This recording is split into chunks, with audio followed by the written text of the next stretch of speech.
700 लोग शहीद हुए हैं, उनकी याद करनी है, उनकी रिस्पेक्ट करनी है। मोदी जी ने 2 मिनट मौन नहीं रखने दिया था, हम ये कभी नहीं भूलेंगे। कंगना रनौत, जो अपनी फिल्मों के लिए कम और अपनी बयानबाजी के लिए ज्यादा जानी जाती हैं, एक बार फिर किसान बिल को लेकर ऐसा बयान दे दिया जिसने राजनीतिक गलियारों में किसानों के लिए बीजेपी सरकार की नीयत पर फिर से सवाल उठा दिया। कंगना ने अपने बयान में कहा था कि किसानों को नरेंद्र मोदी से रिक्वेस्ट करनी चाहिए और तीनों किसान बिल को वापस लाना चाहिए।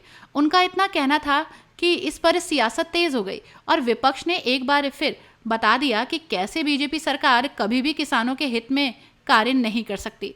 हालांकि इस पर जब बीजेपी के कई नेताओं से सवाल किए गए तो उन्होंने इसकी लीपापोती करनी शुरू कर दी। उन्होंने कहा ये कंगना का अपना नजरिया हो सकता है, लेकिन पार्टी का ऐसा कोई विचार नहीं है। बावजूद इसके कंगना के बयान ने जंगल में आग तो लगा दी।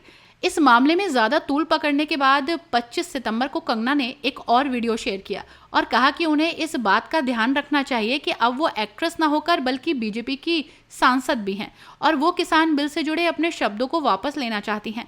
उनका उद्देश्य ऐसा कहकर किसी को भी हर्ट करना नहीं था।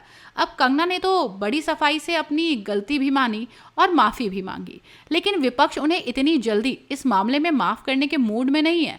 तभी सोशल मीडिया एक्सपर्ट नेता प्रतिपक्ष राहुल गांधी ने कहा, बीजेपी पार्टी वाले बड़ी सफाई से अपने आइडियाज को टेस्ट करते रहते हैं और देखते हैं कि पब्लिक उसका क्या रिएक्शन दे रही है। राहुल ने और क्या कुछ कहा, आइए सुनते हैं। नमस्कार। ये बीजेपी के जो लोग होते हैं ये आइडियाज को टेस्ट करते रहते हैं।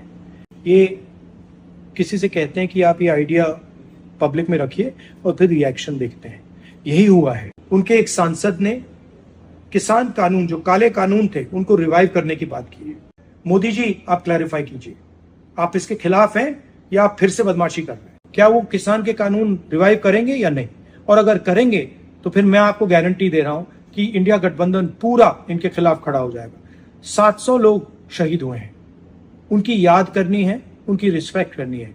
मोदी जी ने 2 मिनट मौन नहीं रखने दिया था, हम ये कभी नहीं भूलेंगे।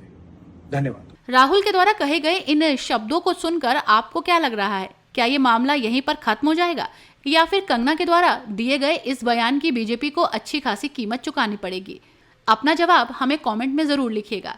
ऐसी खबरों के लिए जुड़े रहिए #भारत के साथ।